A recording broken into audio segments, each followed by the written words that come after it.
In the quiet suburbs of Birmingham, Alabama, the humid summer air hung heavy over the neatly lined streets as Staff Sergeant Damian Carter returned home after an arduous 18-month deployment in Iraq. It was late evening, and the city seemed to hold its breath as he stepped out of the cab in front of his modest, two-story brick home. His return was unannounced, a deliberate surprise for his wife, Lauren, to mark their upcoming 5th wedding anniversary. He carried with him a duffel bag and a heart full of anticipation, picturing the joy on her face when she saw him again. The house stood eerily still under the faint glow of a street lamp. Something about the silence unsettled him, though he brushed it off, thinking she might have gone to bed early. He reached for the door, using his key to unlock it, and stepped inside. The familiar space greeted him, yet something felt off. The air smelled different, heavy with an unfamiliar cologne and faint traces of sweat. The faint scent of jasmine, Lauren's favorite candle, lingered in the background, unable to mask the strangeness. Damian set his bag by the door and ascended the staircase. His footsteps were cautious as he noticed small signs that didn't sit right. A pair of men's sneakers, clearly not his own, were haphazardly placed near the foot of the stairs. A shirt and pair of jeans were tossed carelessly on the steps, leading him upward like breadcrumbs toward a revelation he wasn't prepared for. Reaching the top of the stairs, Damian heard faint noises behind the closed bedroom door. At first, he froze, his heartbeat quickening. The sounds were unmistakable, muted groans, the rhythmic creak of the bed frame, and soft laughter that didn't belong to him. His chest tightened as his mind raced through possibilities, each worse than the last. For a moment, he stood paralyzed, then pushed the door open. What he saw made his stomach drop. Lauren was in bed, tangled in sheets with his older brother, Marcus. Time seemed to slow as the betrayal hit him like a physical blow. His world tilted, the image searing itself into his memory, the woman he had loved and thought of constantly while enduring the horrors of war, lying with the man he had trusted most. Something snapped inside Damian. He surged forward, fury clouding his vision as he lunged at Marcus. The bedroom erupted into chaos as the two men collided. Marcus, caught off guard, tried to defend himself, but Damian's raw anger and months of pent-up tension gave him the upper hand. The two tumbled to the floor, grappling fiercely, knocking over a lamp in the process. The dim room filled with the sounds of fists meeting flesh and grunts of exertion. Lauren screamed, her voice high and panicked, begging them to stop, but neither man listened. In the heat of the moment, Damian's hand brushed against the nightstand, where a kitchen knife had inexplicably been left. Without thinking, he grabbed it. His movements were instinctual, his military training taking over. A flash of silver cut through the dim light as the knife found its mark. Marcus fell back, clutching his side, blood staining his shirt in dark, spreading patches. He looked up at Damian with wide, shocked eyes, his lips moving as though to speak, but no words came. Lauren collapsed onto her knees beside him, her sobs filling the room as she tried to stem the bleeding with trembling hands. Damian stood there, the knife slipping from his grip and clattering onto the floor. His chest heaved as the adrenaline coursed through his veins began to subside. He looked down at Marcus, whose breaths grew shallow and labored before finally stopping. The room fell silent, save for Lauren's cries and Damian's own ragged breathing. He turned away, his hands shaking, unable to comprehend the enormity of what had just happened.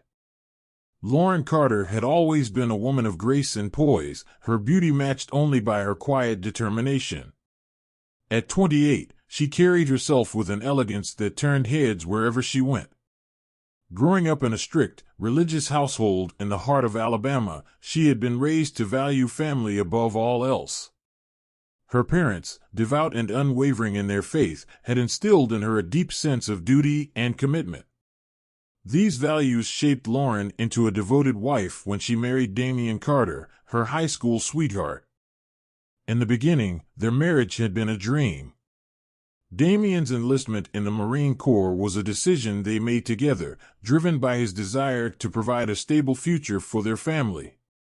Lauren had been proud of his service, standing by him through every deployment, writing letters, and sending care packages filled with tokens of home. Yet as the years went by, the long separations began to take a toll. The distance between them grew, not just physically but emotionally. Each deployment seemed longer than the last, leaving Lauren to navigate life on her own. Loneliness became her constant companion. The house, once filled with laughter and shared memories, felt empty. She missed the small, mundane moments, having dinner together, watching television, or simply sharing their day. As Damien's absence stretched into months, Lauren found herself yearning for connection, something to fill the void his departure had left behind. Marcus Carter, Damien's older brother, had always been a part of their lives. Charismatic and easygoing, he was a sharp contrast to Damien's disciplined and focused demeanor. Marcus had a way of making people feel at ease, and when he began visiting more often, Lauren was grateful for the company. His presence brought a sense of normalcy back into her life. He offered to help with household chores, fixed things around the house, and provided a listening ear when she felt overwhelmed. Their bond deepened during a particularly challenging time. Lauren's mother had fallen ill, and the weight of caring for her added to the stress of managing everything alone. Marcus stepped in, driving her to appointments, helping with errands, and simply being there when she needed support. His attentiveness felt like a lifeline, a reminder that she wasn't entirely alone. One evening, after a long day spent tending to her mother, Lauren invited Marcus to stay for dinner. They shared a bottle of wine, reminiscing about old times and laughing in a way Lauren hadn't in months. The conversation lingered late into the night, and as exhaustion set in, the boundaries between them blurred. A moment of closeness turned into something more when they found themselves in bed together. It was unplanned and left both of them reeling with guilt the next morning. Despite their shared remorse, the incident marked a turning point. What had started as a moment of weakness grew into a secret relationship, fueled by the loneliness they both felt. Marcus became her confidant, her escape from the isolation that had consumed her life. They rationalized their actions, telling themselves it was temporary, that they would stop before it went too far. But as weeks turned into months, their connection deepened, becoming something neither of them could easily walk away from. As Damien's return date approached, guilt began to gnaw at Lauren. She and Marcus agreed they couldn't continue living this lie. They decided to confess everything to Damien when he came home, hoping for understanding and forgiveness. They planned to face the consequences together, convinced that honesty was the only way forward. But Damien's unexpected early return caught them off guard, shattering any hope of controlling how the truth would unfold. What was meant to be a carefully managed confession turned into a devastating collision of betrayal and fury, leaving their lives irreparably changed in a single night. The wail of sirens echoed through the quiet Birmingham neighborhood, cutting through the heavy silence that had settled over the Carter household. Flashing red and blue lights illuminated the driveway as police cruisers and an ambulance pulled to a stop in front of the two-story brick home. Neighbors peeked from their windows, some stepping cautiously onto their porches, drawn by the commotion but hesitant to approach. The scene inside the house was one of chaos frozen in time.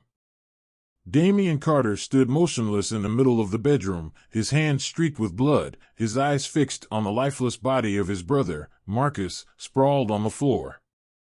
The knife lay at his feet, its blade still glistening. Lauren knelt beside Marcus, her hands trembling as she tried in vain to stop the bleeding, her dress soaked with blood. Her sobs filled the room, punctuated by gasping breaths as the reality of what had just occurred overwhelmed her. The first officers on the scene entered cautiously, their weapons drawn, scanning the room for any immediate threats. Damien raised his hand slowly, his expression eerily calm, his voice steady as he explained that he had acted in self-defense. He recounted how Marcus had attacked him and how the fight had escalated. The officers noted his compliance, but protocol required them to treat him as a suspect. They handcuffed him and led him downstairs, their steps heavy against the wooden floorboards. Meanwhile, Lauren's cries grew louder, her face pale and clammy. One of the medics rushed to her side, quickly assessing her condition. The combination of shock, fear, and grief proved too much for her, and she began retching uncontrollably before collapsing onto the floor. The medics worked swiftly, placing her on a stretcher and securing her for transport.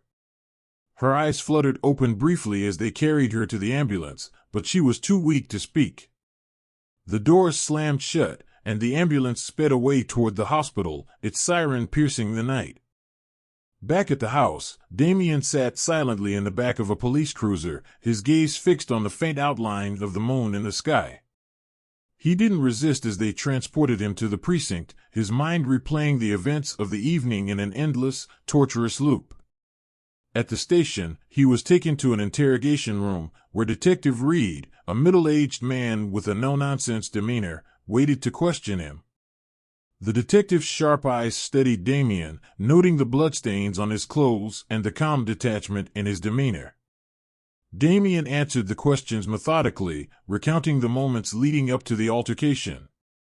He maintained his claim of self-defense, his voice devoid of emotion, as if he had compartmentalized the tragedy to avoid breaking under its weight. Meanwhile, at the hospital, Lauren awoke to the sterile light of the emergency room. Her head throbbed, and her throat felt raw from crying. She looked around, disoriented, as the events of the night came rushing back. Her neighbor, Mrs. Jenkins, sat in a chair by the bed, her face etched with a mix of concern and disapproval. The older woman had always been kind to Lauren, often bringing over meals when Damien was deployed, but now her expression was cold, her tone laced with judgment as she spoke. She called Lauren a betrayer, accusing her of bringing ruin to her family. The words cut deep, leaving Lauren feeling exposed and ashamed. Tears welled in her eyes as she turned her face away, unable to meet Mrs. Jenkins's gaze. The visit left Lauren shaken, her guilt intensifying with every passing moment. As the nurses checked her vitals and monitored her condition, she lay silently, consumed by the weight of her actions. The house that had once been her sanctuary was now the epicenter of a tragedy, and the man she had vowed to love and honor was behind bars, his life forever altered because of her choices. Outside, the city moved on, oblivious to the unraveling lives within the Carter family, but for Lauren, the nightmare was just beginning. Several weeks had passed since the night that shattered Lauren Carter's world. The physical bruises from that evening had faded, but the emotional wounds remained raw, festering beneath the surface. She moved through her days in a haze, weighed down by guilt and the unbearable silence of her now empty home. Every corner of the house carried memories of Damien, and every memory was tinged with regret. The betrayal that had seemed so fleeting and secret had erupted into a tragedy that could never be undone. One morning, as she prepared herself for another day of trying to piece her life back together, Lauren felt a wave of nausea that sent her rushing to the bathroom. At first, she dismissed it as stress or the aftermath of too many sleepless nights, but as the days passed and the symptoms persisted, a gnawing suspicion took hold. Her hands trembled as she held the pregnancy test, the small plastic device confirming what she had already begun to fear. She was pregnant. The realization brought no joy, only a deep, crushing panic. The child was Marcus's, of that she was certain. The timeline left no room for doubt. The weight of her secret grew heavier with each passing day. Lauren found herself unable to eat, unable to sleep, haunted by thoughts of what this pregnancy meant. She replayed the events of that night in her mind, the moment when Damien's fury collided with Marcus's betrayal. The image of Marcus lying lifeless on the floor, the blood pooling around him, refused to leave her. The thought of bringing his child into the world felt like an unbearable burden, but the alternative filled her with equal dread. Desperate for guidance, Lauren turned to the only place she thought might offer her solace, the local Baptist church. The small, modest building had been a fixture of her childhood, a place where her family had sought comfort during difficult times. She entered the sanctuary on a quiet afternoon, the sunlight streaming through the stained glass windows casting fractured rainbows across the pews. Pastor Henry, a kind-hearted man in his 60s, greeted her warmly. He had known Lauren since she was a child, and his presence brought a fleeting sense of familiarity amidst her chaos. In his office, Lauren poured out her heart, confessing everything: the affair, the betrayal, the tragic night, and now, the pregnancy. The words came in a torrent, and by the end, she was shaking, her face wet with tears. Pastor Henry listened intently, his expression calm but serious. He did not judge her, though his words carried the weight of moral responsibility. He encouraged her to see the pregnancy as an opportunity for redemption, a way to confront her sins and begin to heal. He urged her to keep the child, to face the truth with courage, and to eventually share it with Damien, no matter how impossible it seemed. Lauren left the church feeling momentarily lighter, but the relief was fleeting. The pastor's advice lingered in her mind, but so did the crushing fear of what Damien might say or do if he learned the truth. She began to isolate herself even further, avoiding neighbors and friends who might sense something was wrong. The pregnancy became a secret she guarded obsessively, even as it began to physically show. She spent long nights lying awake, consumed by indecision. Some nights, she imagined telling Damien everything, hoping against hope that he might find it in his heart to forgive her. Other nights, she considered running away, starting over somewhere far from Birmingham, where no one knew her or the sins that clung to her like a shadow.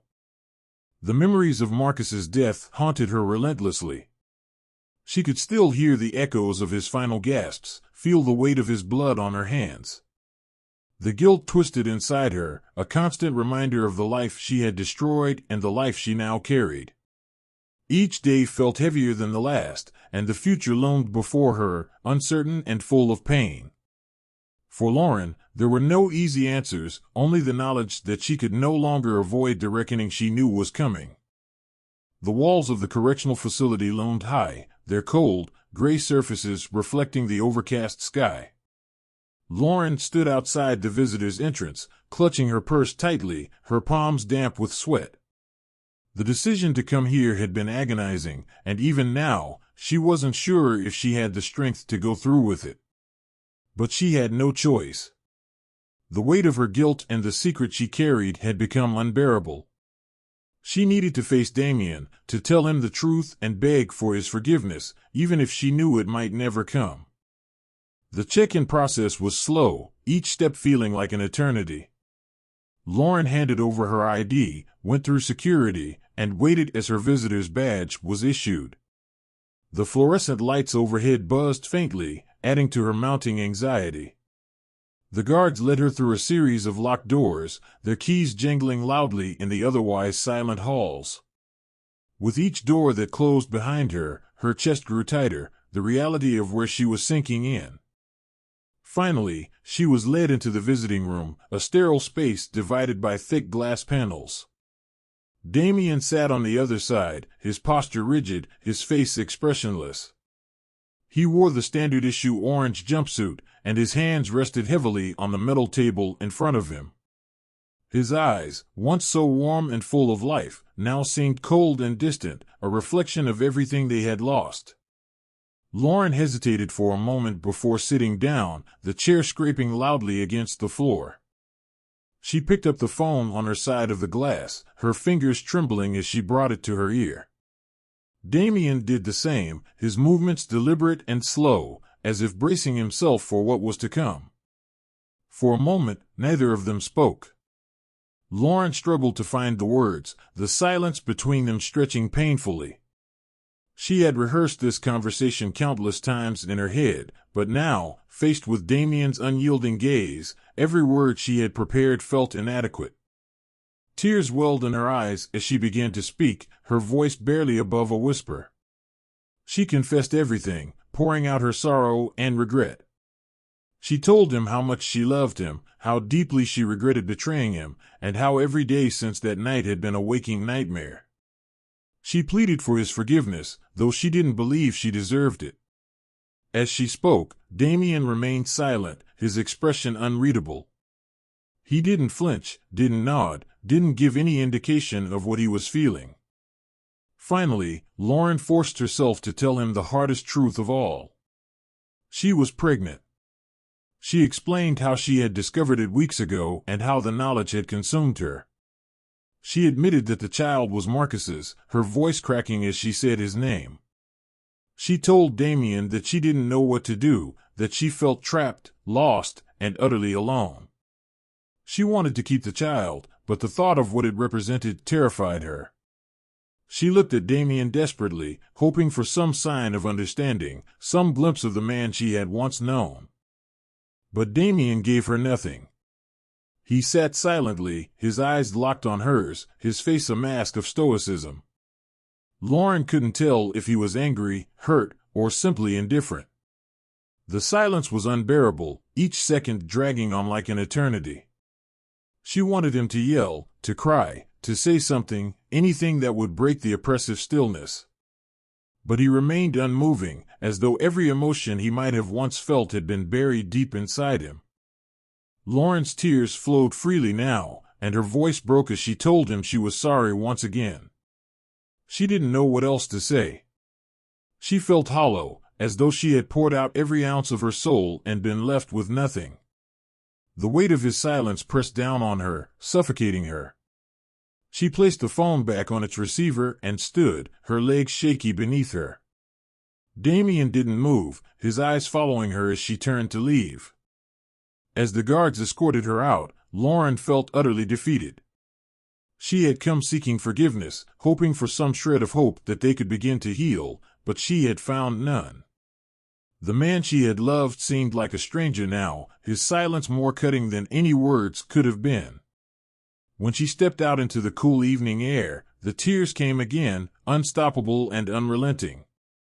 She had no idea what the future held, but for the first time in her life, she felt completely alone. Weeks passed in the dim routine of prison life, but Damien Carter found himself consumed by thoughts of the life he had left behind. Each day felt like a trial in itself, forcing him to confront the choices and events that had led him here. Lauren's visit lingered in his mind, replaying in fragments, her tearful confession, the news of the pregnancy, and the raw pain in her eyes as she walked away. At first, he tried to bury the emotions, locking them away as he had with so many other memories during his time as a Marine. But the weight of the silence between them grew unbearable. Late one night, unable to sleep, Damien made his decision. He realized that carrying the anger and bitterness would only consume him further. Forgiveness, though daunting, seemed like the only path toward reclaiming some semblance of peace. With a deep breath, he picked up the phone in the prison common area and dialed the number he had memorized long ago. When Lauren answered, her voice was hesitant, almost fragile, as if she had been bracing herself for this moment. Damien told her he was ready to forgive her. He admitted that what had happened had broken him, but he wanted to try to move forward. He told her he would accept the child as his own and that they could start fresh, away from the shadows of their past. There was a long pause on the other end of the line.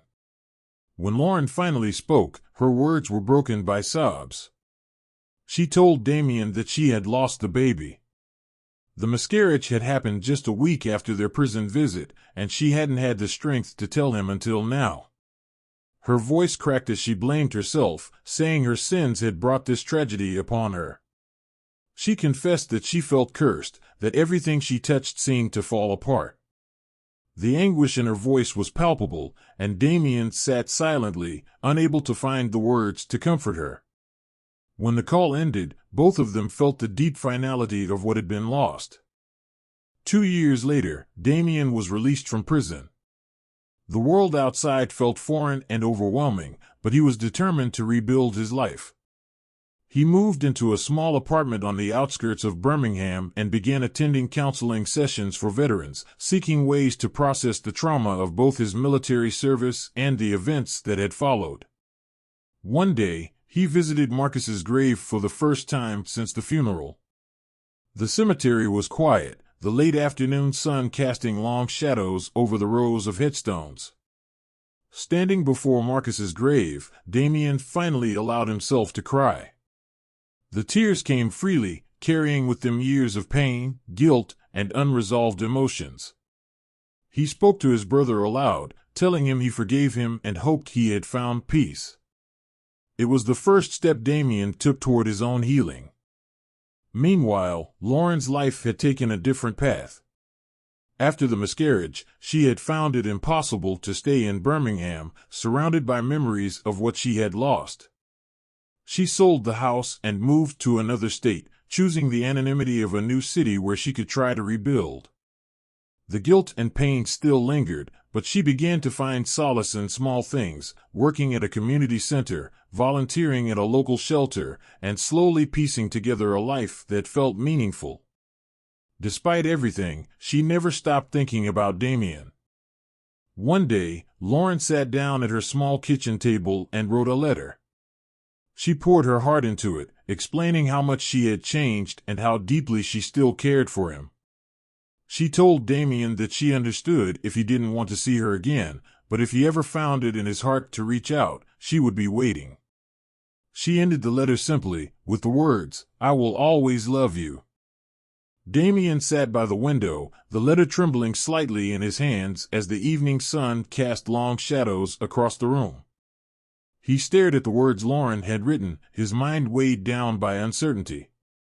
He didn't know how to respond, unsure if reopening that door would bring healing or more heartache. The future had felt like a blank page, waiting to be written, but the weight of the past lingered heavily. All he had been able to do was sit in the quiet, torn between the pain they had endured and the faint glimmer of hope that perhaps, somehow, redemption might still have been possible.